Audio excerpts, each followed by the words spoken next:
Hello everyone. I'm 36 male. My ex-wife, Avery, 29, and I were married for only 3 years before everything went south for me, and she revealed her true colors. Avery and I dated for a year and 4 months before we got married. Soon after we started dating, I told Avery I was aspiring to set up my own business. So I labored day and night and did a part-time job besides my actual job. I used the money from my day job to pay for my rent, bills, and groceries while using money from my part-time job to push into my business. Avery worked at a retail store as a sales manager, and I thought she had a fair idea of how to run a business. At the beginning of our relationship, Avery was very supportive. She even pushed me to work harder to expand the business. But after we married, she didn't seem very interested in the business anymore. She would even jokingly tell me to focus on other things that were important if the business was not going the way I wanted. But I was adamant because it was my dream, and I knew it was possible to make it happen. Fast forward to the first year of marriage. After several meetings and much persuasion, I got a big break when one of my wealthy friends volunteered to invest in my business. Avery and I were over the moon celebrating our win. She pretended she believed in me and continuously pushed me to get things done. My business was a small logistics company, which I had been nursing this dream for a long time. I believed with proper management and funds, my logistics company would become one of the biggest companies in our state. With the funding, I purchased more delivery bikes, bicycles, and a truck for moving things. And with more bikes and bicycles added to what we already had, business boomed and our earnings increased. I also invested some money in marketing and signage, which paid off. However, I found a significant change in Avery's mindset soon after I got the investment. Before that money came in, Avery and I had no major reason to fight. Even if we argued about something or disagreed on something, we always settled it before we went to bed. But after the funding came, Avery and I fought most days, and the reason was money. She argued because she wanted me to give her some money for shopping, move us into a bigger apartment, and go for a week's vacation. All with the money that was meant to be invested in my business. When I kicked against the idea, she was mad. I understood the shopping aspect and even promised to give her money to buy a beautiful Chanel bag she had admired, but she wanted more. She claimed she was happy with the investment because she thought she would benefit from it. I was shocked at her demands because she knew how my business had been struggling and how hard I had worked and prayed for a financial miracle every day. And when it came, I wasn't expecting her to make such demands. Not at that time. Even if I were to take her shopping, move into a bigger apartment, or take her on vacation, it would have been from the profit I made from my business in the long run, rather than from the money I was supposed to invest and grow it. Countless times, I told her the money was not for our personal use. It was meant to be returned with interest to my investor friend. But everything I said fell in deaf ears, and she wouldn't stop nagging about it. She started calling me selfish and said I was trying to take all the money my friend gave me for myself even when I didn't work for it. When her words did not get to me as she expected, she switched to the emotional aspect and would cry all night. For that whole week, we argued, and when I couldn't take it anymore, I agreed to take her shopping on a budget for peace to reign. Then, I invested the rest of the money in my business. I did that for Avery because I loved her, even when she was insensitive. As I mentioned earlier, with the addition of bikes and bicycles for delivery, business boomed, and we could cover more areas than we did in the past. It even reached the point where I had to resign from my main and side jobs to focus more on my business. I did everything possible to make sure it moved to the next level, and the money I earned monthly was enough to pay my share of the rent and bills, and use whatever was left to pay for the loans I owed. About 2 months after my business started improving, Avery stopped contributing to the house. She claimed I was now doing well financially, and I could cater for the house like a man.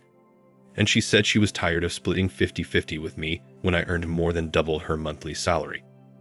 Initially, when she mentioned it, I thought it was a joke, but when she refused to contribute to rent or other bills that month, I realized she wasn't joking. I tried to explain to her that it was not wise for me to take up the whole financial burden of the house because it would pull me backward instead of moving forward, but she refused to listen.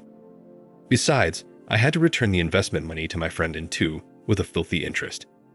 She told me she had friends whose husbands were not earning as much as I did, but they cared for their wives, kids, and family independently, so why couldn't I do the same thing? This question was a slap on my face, but I didn't let it get to me. At that point, I was tired of constantly arguing with Avery. It was almost like she changed as soon as the money came. And with my business barely flourishing like I would have wanted, I started paying all the bills at home.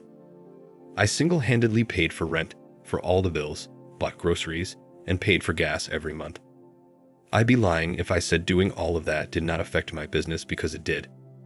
I hated that Avery kept acting like the business was mine alone. My primary reason for opening a business was that I didn't want to be doing a 9-to-5 with overtime for the rest of my life. And I didn't want that for Avery. Everything I did was so we could have a good life and possibly give our children the kind of lives we never had. But the more Avery came up with her demands and expectations, the more I felt that she was not interested in my business in any way. I married her because I believed she had a flair for business and we were on the same stage. She used to tell me how she would love us to own multiple businesses together across the country and even around the world. But when the time came for us to grow the only business we had together, she changed into a totally different person. She stopped contributing to the house and preferred to use the money she earned to shop for clothes, shoes, wigs, and whatever she wanted, while I took care of the bills. For another year and some months, I tolerated her and tried to grow my business. Sometimes, she would take my credit card for shopping with her girlfriends and max it out. So you can imagine what I was going through financially. It was more of a 1 step forward and 3 steps backward for my business, and for a few months, it continued like that. Unfortunately, I couldn't continue because I had to pay back the money with interest, and I ran into serious debt issues and had to fold up for a while. It became so bad that I had to sell all my bikes, my personal car, and family jewelry and heirloom to settle the debt, and at the end of it, I was left with nothing, not even a penny saved. When this happened, I went through hell in Avery's hands. When I folded up my business, she began to say terrible things to me. She said something about how we would have used the money from the funding to live good lives, but because of my greediness, I lost everything. As if her bad mouths and verbal lashings were not enough, she changed completely. Earlier, we used to split the household chores, but while my business tanked, she told me to do my laundry, cook my own meals, and clean the house since I was home, apparently jobless. She literally used every opportunity she had to rub it in my face that she was making money while I was unemployed without a business. I was aggressively applying for jobs so that I could cover my expenses. After suffering such a huge loss, business was the last thing in my head. Survival was first. Around that time, I noticed she was always smiling and typing on her phone. Then she came home with expensive gifts like bags, jewelry, shoes, and clothes. I knew she could not afford them because her salary could not buy even one bag, and she would have to save her salary for at least 4 months to get one of those expensive bags.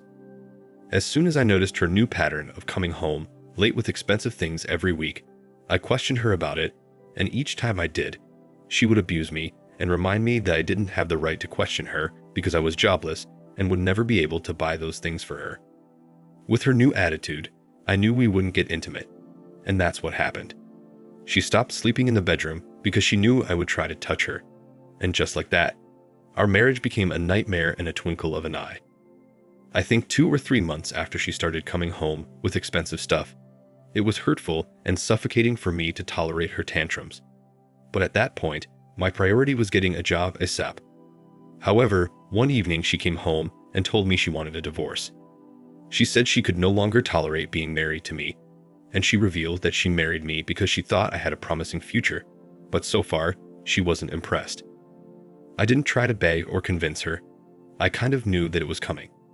I was already tired of everything and believed divorcing each other was the right thing to do. Even though I loved her, I could not live or remain married to a woman who mocked me, insulted me, and made me feel worthless at the slightest opportunity she had, so I signed the papers. She moved out of the house before our divorce was finalized. Shortly after we divorced, I was at home thinking about my life when she sent a message on Facebook. When I opened it, it was a picture of her in a bikini on a yacht with my rich friend.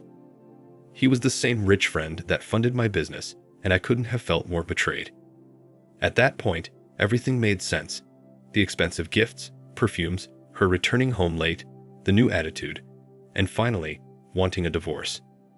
I couldn't even cry because what she had done passed the stage of expressing my heartbreak and tears.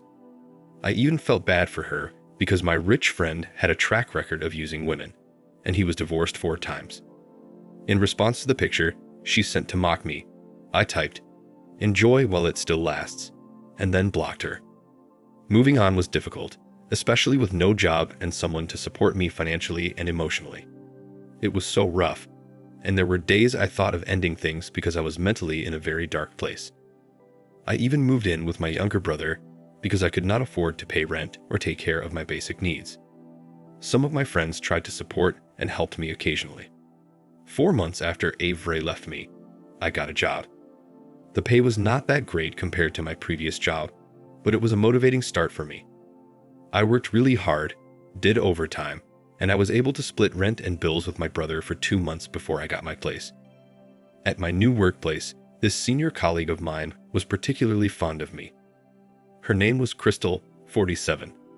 She was obviously older, and I didn't understand why she would bring me lunch, ask if we could go out and eat together, and so on until I asked her.